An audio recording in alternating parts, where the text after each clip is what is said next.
Oh, it's not a cut. That's a slice. Now this is a quack hook. Oh, Short wow. and into the right rough, headed to the trees. Oh my God, it's a shake. He decided to re-tee. That's a shake. Oh, man. Hello, everyone. Welcome back to another episode of the Two-Way Miss podcast. Thank you, as always, for joining whenever and wherever you might be listening or watching. We always appreciate you. I am one of your hosts of the show, Mr. Chris Regensburg, and as always, I am joined by the good buddy Banksy. Banksy, how are you doing tonight, pal? Doing well. Good to be on here with you. Always good to see your beautiful face. Get to talk a little golf. So, we're going to go over a couple things that happened, talk about the match play a little bit, talk about some little Masters tidbits, and then we're going to start people. We are 22 days away, or not even, maybe less. I was going to say, is that 1, 2, 3, 4, 5, 6, 7, 8, 9. Yeah, less than that. 8 days. 8 days. I got confused. I thought it was like on the 20th for some reason. My brain is all over the place tonight. 8 days away from the Masters. Literally, this time tomorrow, they'll be starting up at Augusta. We'll be hearing the song. So we're going to talk about some very early Masters storylines, that we have been thinking about. But we're going to jump into the match play a little bit. It's an interesting one because this is the last time the match play is on the official PGA Tour schedule. This again remained the only time that the players do play match play outside of a Ryder Cup or President's Cup. A lot of people enjoyed the fact that Austin Country Club is like a quirky little golf course for match play, so it sets up well for it. It obviously sort of takes you out of the 72-hole stroke play event grind that is the PGA Tour. So it gives you a little bit something else to watch. And I think what we mainly took away from it is that it's a real bummer that Rory and Scotty weren't the final pairing. Man, we were almost there. We were almost there. I think, again, I heard someone say like that's the nightmare, right? Especially because I think it finished like an hour and a half before the TV window was even ready to close, with two guys who not a lot of people are going to know, and the other two guys who everybody knows are playing a meaningless consolation match where they really would just rather go home. Right. So, man, and they were both playing so well. I know. Like, this is it, man. This is this is the dream of this tournament, to have these two guys play, head to head against each other. Yeah. And it just right, for something meaningful. Obviously, they still had to play, but neither of them cared at that point. And I mean, Rory was 2 up with 2 to play. Yeah. And Scotty misses like what, a 5-footer to close out Burns. Yeah. Oh. Yeah, it was quite the balloon pop.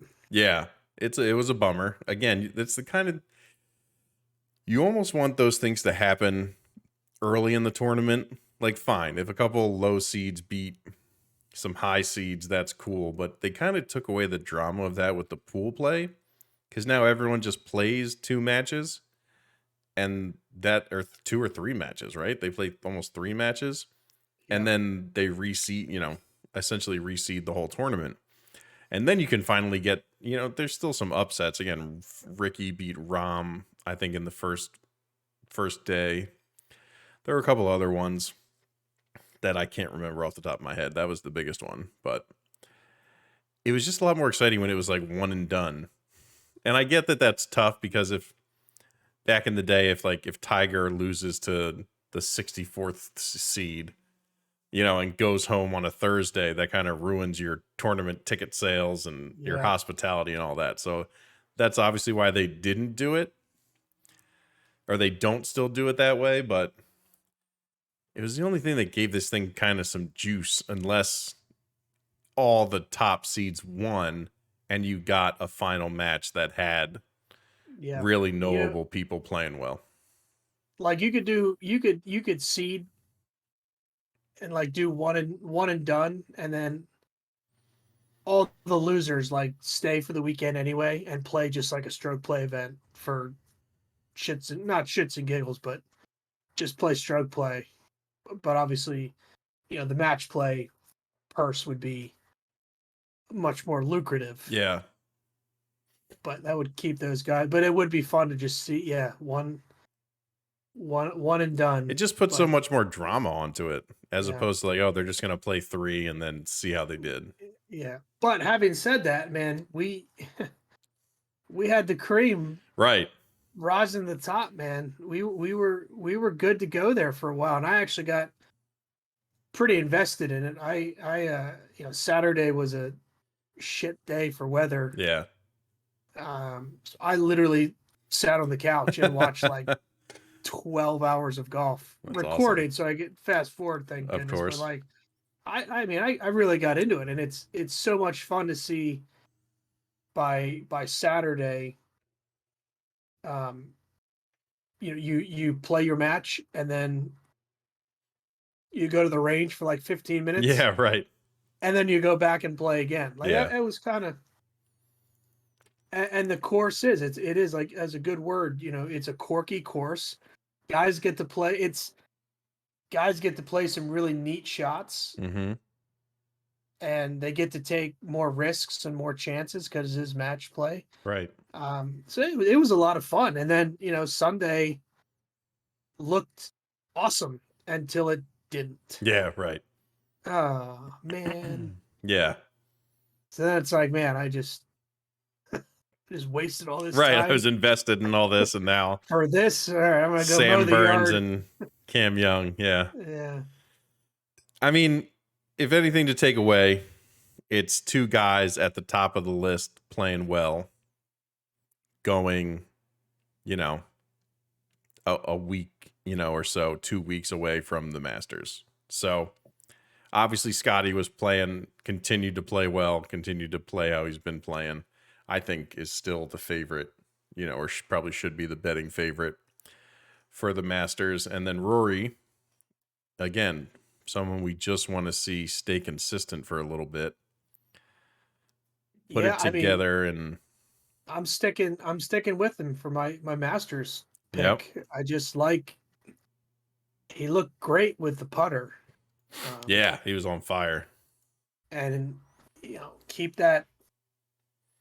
It's funny, they're making such a big deal about his driver. He cut like a quarter of an inch off his driver. Yeah. And that's like the most revolutionary thing. I know, right? That's solved all his problems off the tee. Like, Yeah. man. He was kind of, I think on Saturday he wasn't playing. He was kind of missing left, I think, a lot, right? Like in the beginning, and then he kind of found something and it all sort of clicked together. I can't remember. I've watched so many golf shots. I don't know. I saw, like, I just find it amazing how these guys, for the most part, can just spray the golf ball all over the place and somehow still score and it's get like, up and down. Yeah. Yeah, but most, like, I swear, like, most times it's like, oh, he's got a clear shot. Yeah, how the hell does he have a clear shot? Yeah, where? Like how? Like that shot tracer just took us 40 yards offline. Right. And somehow they're sitting in a wide open patch. Yeah. With a free shot to the green. Yeah. And man, to get the Cam Young match, boy, he really got some good breaks against Rory. Yeah. Mm-hmm. He ultimately beat him in a playoff, but he got some really good breaks. So yeah, I think Rory's just itching to win, and he's gonna take some time off. Hopefully, keep practicing, doing what he's doing, and he come into Augusta. Like he's finally coming into Augusta having played decent this season. Right. I know we had a couple weeks where, my driver, I can't hit my driver, but I'm not concerned about the driver as much. I think he'd figure that piece out. I'm more concerned about the wedges and the putting. Right. And I thought both of those looked pretty solid this past weekend. So I'm excited. I'm confident with my pick with Rory next week at Augusta. Yeah, I mean, he has to be. He's always up there. He has to continue to be up there until he sort of wins it and gets his career Grand Slam and all that stuff. Obviously, a lot of stuff on the line, but And yeah, with as long as that golf course is now, like that the field is so limited to who can win on that golf because it's really long. yeah, right. Like Mike Weir has won this thing. What, a guy that doesn't hit it anywhere. Yeah, Zach Johnson. Right, Zach Johnson. It's Those like guys can't, it's getting it's not as easy for those guys to compete anymore. That's definitely something we'll talk about when we get to sort of the early Masters storylines. I think that the new tee locations and stuff is a big deal. So I think to wrap up match play, it's a bummer that we couldn't sort of get the chalk finals that everybody wanted. Those, seeing those two guys playing well with something on the line would have been really cool. I think outside of that, I think people will miss the match play just because it is a chance to watch a different form of golf that not everyone gets to see all the time. Obviously, the Ryder Cup and the President's Cup are huge deals, but they don't only happen every 2 years. So it's, you don't see this sort of golf all the time. And again, you have the potential for weird things to happen, like Ricky Fowler beating John Rahm, which probably isn't going to happen on a 72 stroke, whole stroke play event. But over 18 holes, Rahm obviously didn't really care enough to be bothered by Ricky that day, but it is what it is. Ricky came out and beat him.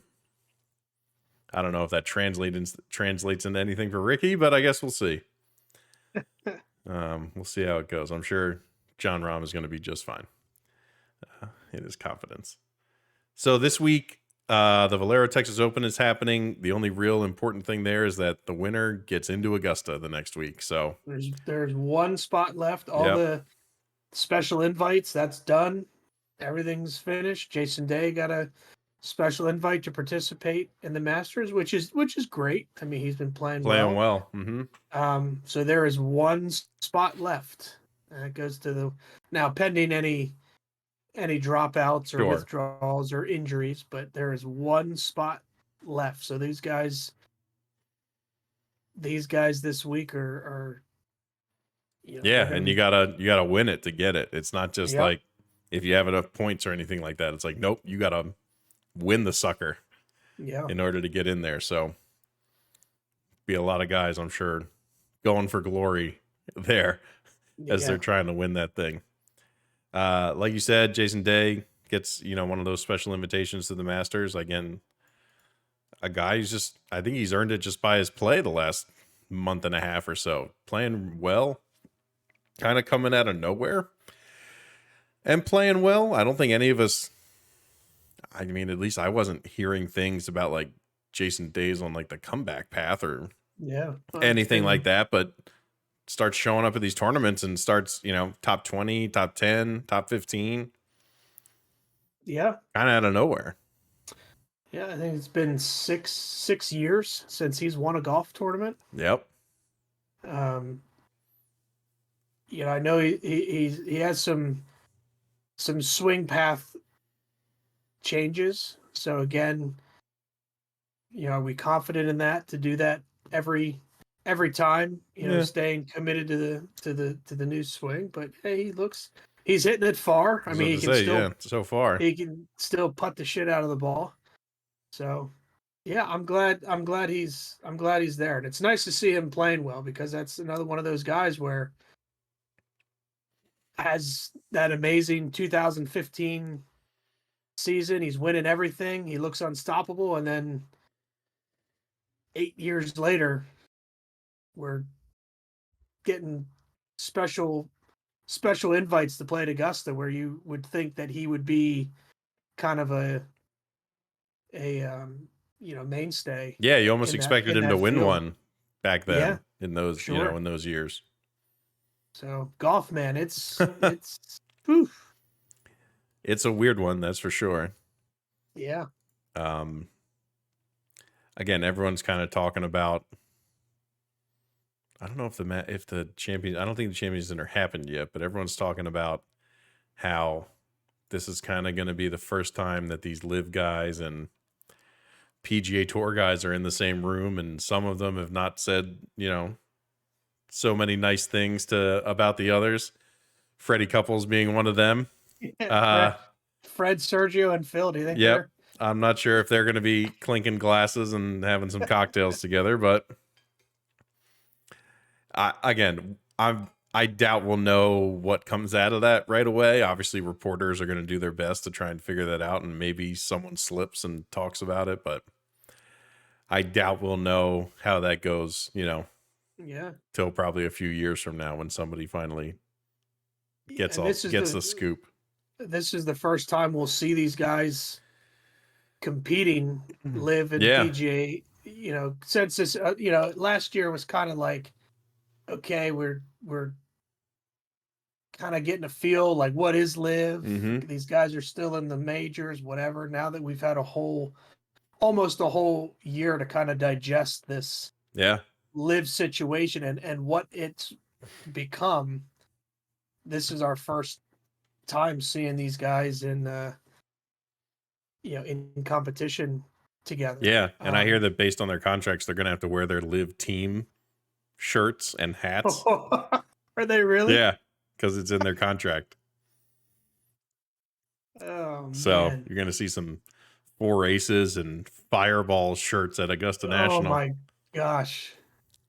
That's I'm not sure the fantastic. creative leeway that Liv has, to mess with the team shirts, but maybe they'll get a little creative with it.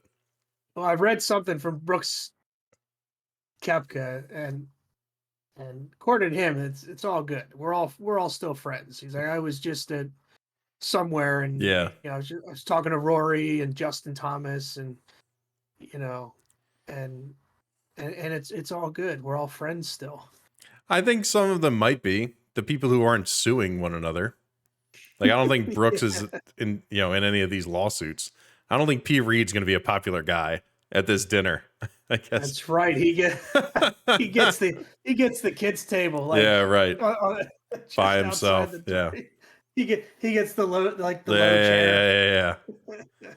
I don't think he's going to be on anybody's, list to go up and give a handshake to right away. Oh man. Then geez, how about that conspiracy? They'll get their steak undercooked or something and get sick for the tournament. Yeah, right.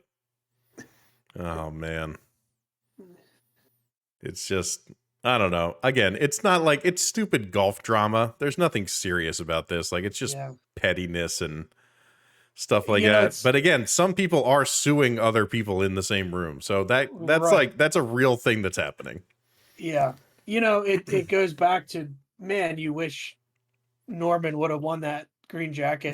Could you imagine? Could you throw him in the mix? Could you imagine? Holy shit! I could just, That's such a good point that I didn't even think of. Yeah, like Greg Norman should have been in the mix. Like, Yeah, he should be. literally. He should be in that room. By all accounts, he should be there. Yep. Yeah. Yeah, that's wild. I can just see Phil there making awkward jokes that nobody's really laughing at. Yeah, right. Scotty trying to be Mr. Religious and, calm everything down. Telling everybody to fuck off. Yeah, right. It's interesting. Again, it's all petty like high school crap, but sure. In the golf world, this is about as interesting as it gets. Yeah, and media driven, right? Yeah. See that's where Netflix needs to be in the room. Like, they got access to Augusta. Like, Augusta's one of the first places that signed on. We might, who knows? Maybe they will be there. How about we season 2, how about we stray away from watching Justin Thomas pop Claritons and Yeah, CBS right. to, what's really going on between Liv I mean, and that's the money and the shot, right? Being inside the champions dinner. I'm telling you, Liv versus PGA, just $1 billion match. Yeah. I just can't wait to see the first person walk up to the first tee with a 4 Aces shirt on or a Crushers shirt and hat. Oh my gosh, it's going to be so funny. And again, I have not watched Sergio, Brooks Koepka, Dustin Johnson, Patrick Reed, Bryson. I have not watched those guys. Like, again, just think of the other ones. Louis. Who's the other Australian I'm thinking of? I know Louis is an Australian, but Cam Leishman. Smith, Yeah, Cam Smith. Leishman. I haven't watched those guys hit one golf shot. No, me neither. Me neither. And apparently not many people are. Those CW numbers are Yeah. atrocious. Yeah. Atrocious. Yeah. And I think some people were blacked out because their CW affiliate didn't want to show it, Yep. Mm-hmm. which is hilarious. Yep. I heard that. But like, I haven't seen those guys hit a single golf shot in 9 months. Like, Yeah, that's weird to think. Yeah, that's weird to think about in that perspective. I haven't either. like all of a sudden Cam Smith's going to be second on the leaderboard, after day 2 or something, like who knows what's going to happen. Yeah. It'll just be very interesting if those guys are still dialed in. Yeah. And how they're going to compare to the rest of the to the PGA Tour guys. And I did read something, and I shared it to you before we got started here. And whether this is true or whether this is in the fine print, if a player wants to break their contract with Liv, they would have to be they would be obligated to pay back 2 to 4 times the amount they were given as their signing bonus. So to get back to break their contract with Liv. So an example, Brooks Koepka, and I'm just using his as an example, was given $100 million up front. So if he said, you know what, guys, Liv's not for me, I'm going back to the tour, he could be legally, contractually obligated to pay back between $200 and $400 million to break his contract. That would just be crazy. Like, and then we talked about that on the show before. Like, Yeah. what are these guys' contractual obligations to this Saudi? Yeah, and league? and not even that, just outside of golf. Like, what appearances do they have to make? Like, where, they got to play in some obscure Asian tour events because now Liv is sort of associated with the Asian tour. Like there's a bunch of weird stuff that, again, without reading the contracts, we would have no idea. And you just have to think of the guys who aren't the Dustins and the Brooks and the Cam Smiths. Like, just think of all the other guys that they've been signing who are nobodies. Those guys probably don't have any leverage whatsoever. Like, I hear that they're not even, there's been a bunch of articles coming out about how all of a sudden Liv is going to be fiscally responsible. That they're not just throwing money against the wall, that they're looking at the expenses, that there's no more like private planes from tournament to tournament for everybody. All that stuff. So apparently a lot of the sort of perks of this thing when the Saudis are just throwing money at it are starting to go away. Wow. And you have all those guys under contract. Yeah. That's what I mean. Yikes. I just don't know what if things start to really change.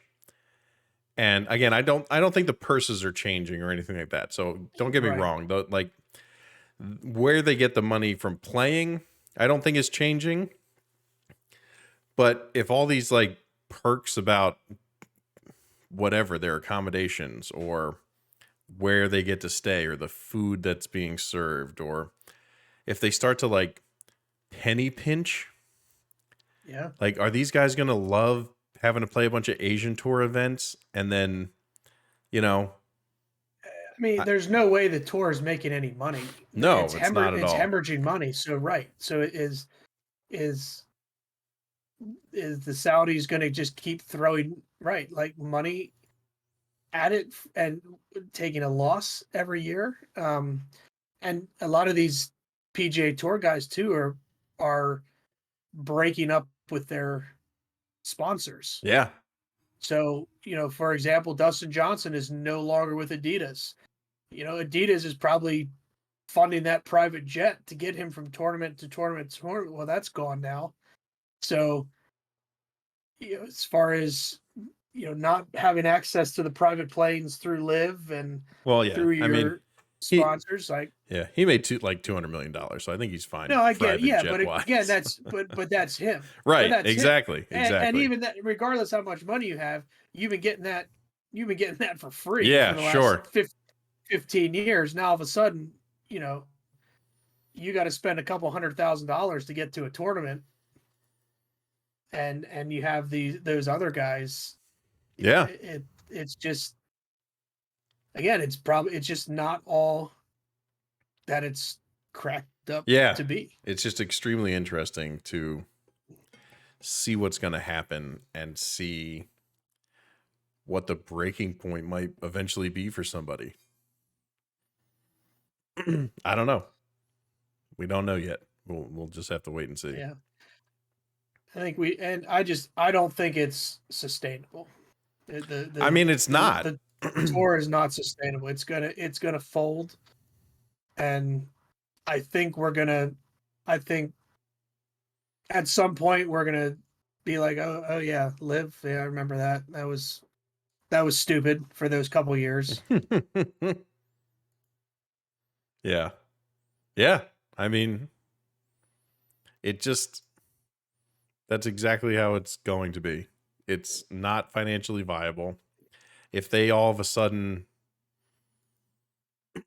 change their, whatever business plan they had to now be taking away all these perks and parties and incentives and, high end sort of things, like now these guys are just like slumming it in all these different places that they got to go to play these tournaments. Again, I know that there's a fair amount of them in the US, which is fine, but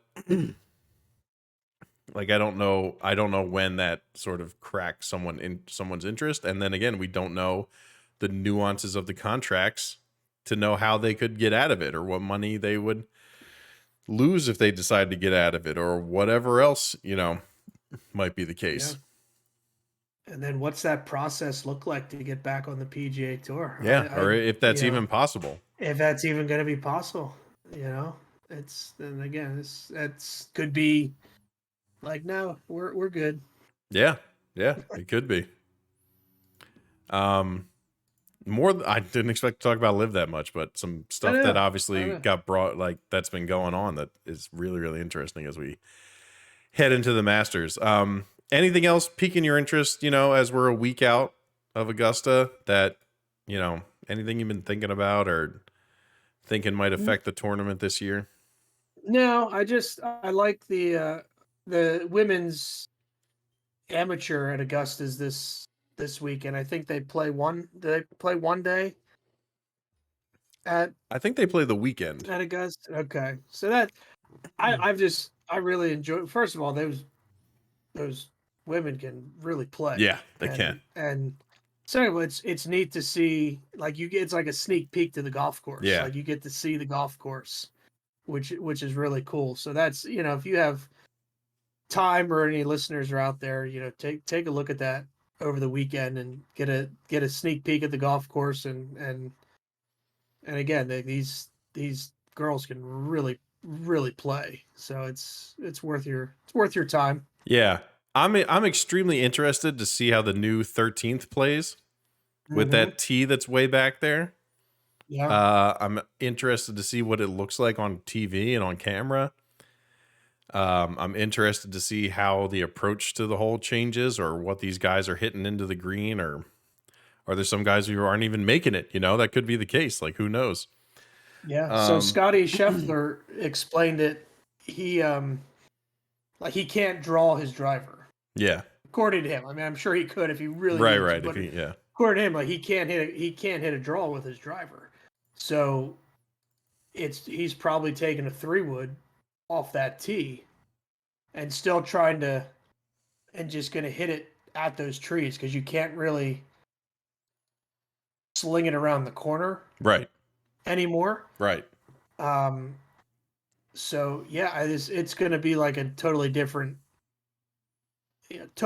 hole Yeah, because and these there's guys, no room to cut it left. Like, that tee is so far back and in such a shoot yeah, that there's no room to even try and get it over the trees left and like bring it back with a fade. You're really gonna have to play like a really soft fade up the left side, to stay in the middle, or even just say I'm gonna be in the pine straw, I'll punch out and make my 4.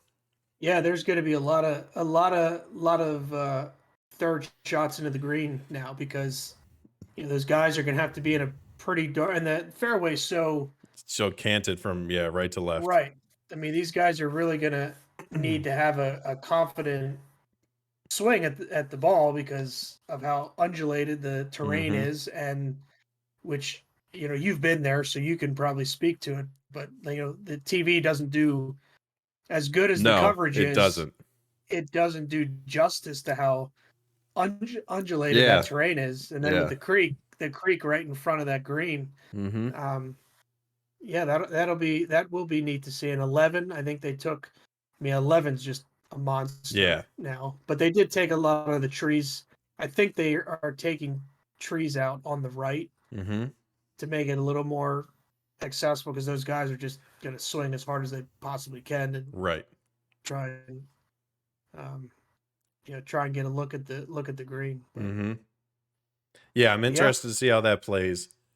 And then I think the last thing I'm thinking is that I'm just so excited to download the Masters app on my phone again, and then to also go to masters.com, because it's possibly the best streaming experience that it's phenomenal. is in all of like entertainment. It might be the Yeah. greatest streaming experience and app experience that's ever been created.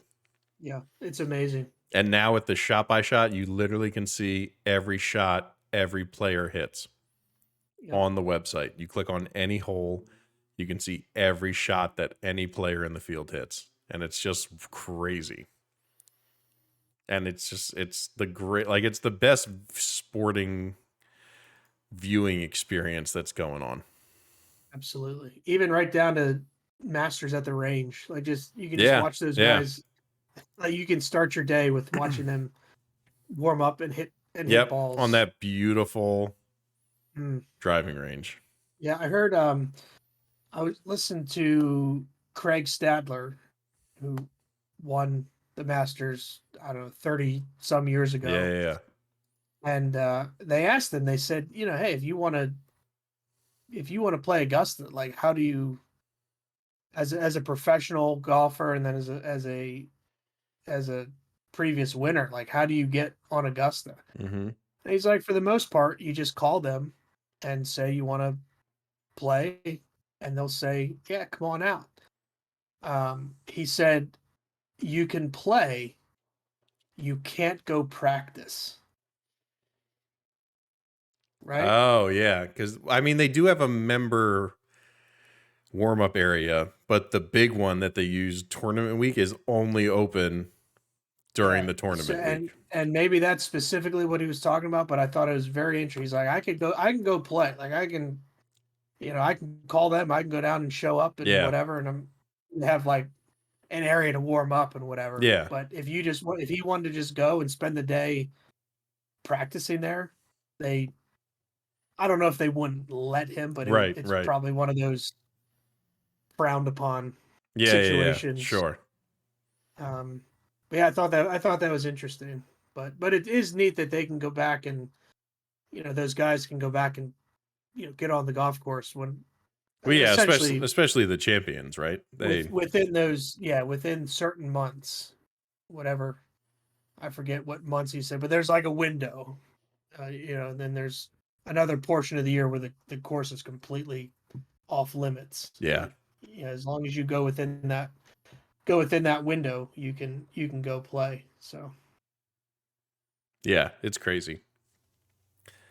Oh, well, I'm trying to think if there's anything else that I'm thinking of. I think the live guys being there, obviously this is the first time that we're going to see everyone together. It's going to be interesting to see how, 13 plays now. Because again, that's usually a big swing hole. Especially if you maybe dropped a shot on 12. You can always look to try and get one back on 13. So it'll be interesting how it plays now. And yeah, I'm just starting to get that feeling, man. Starting to get that feeling. Absolutely. Can't wait to download that app and pull up masters.com. It's the best. It'll make for a good show next week. That's right. I'm excited. I'm having fun now, but I'm excited for next. Yeah, this week. is but just a taste of, we'll have a big Masters preview pod next week on Wednesday before the tournament starts. We'll go hole by hole again for anybody who's new or maybe watching it for the first couple times and doesn't remember. We'll go hole by hole, talk through, how it's played, all those things. So we'll do that quickly. We'll run back our Masters predictions, but I think we'll go back to FanDuel or DraftKings. We'll look at the whole, the odds on favorites, what those kind of sites are saying. Because again, it's going to include a lot of guys that we're not used to seeing on that list. So it'll be really interesting to see how those places kind of handle these live guys coming back and where they sort of place them in the odds, and talk through any other storylines that are coming up, throughout the next week. And then we obviously already made our predictions, but maybe give a couple dark horses that we think could still do pretty well. And then we'll just settle in for the best days of the year. And we'll be talking Tiger next week. Oh, of course. Just because we can't help That's it. right. Never forget. We'll never forget. So really looking forward to it. We love anytime that a major is, just a week away, but especially the Masters. It is our favorite major of the entire year. So excited to talk about that with everyone next week. So make sure you tune back in. Make sure you get subscribed to the YouTube channel. You can watch that preview. You can watch this pod.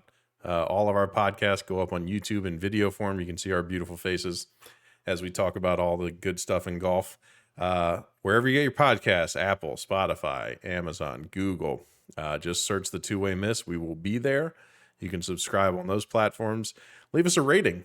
It always helps if you leave a rating. And make sure you follow us on all those. Follow us on Instagram. The platform is at B&B Podcast. You can follow Mr. Fairbanks at FairbanksC23 on Instagram. You can follow me at Big Regz with a Z on Twitter. You can also follow the Two-Way Miss pod on Twitter. So thank you to everyone who's been listening, watching. We appreciate you all. Thank you to everyone who's been subscribing to the YouTube channel or listening to the pod. Again, we appreciate everyone tuning in. Hopefully you've been having a good time, and just buckle up, people, because Masters Week is upon us. So have a good night, everyone, and we will talk to you in a week.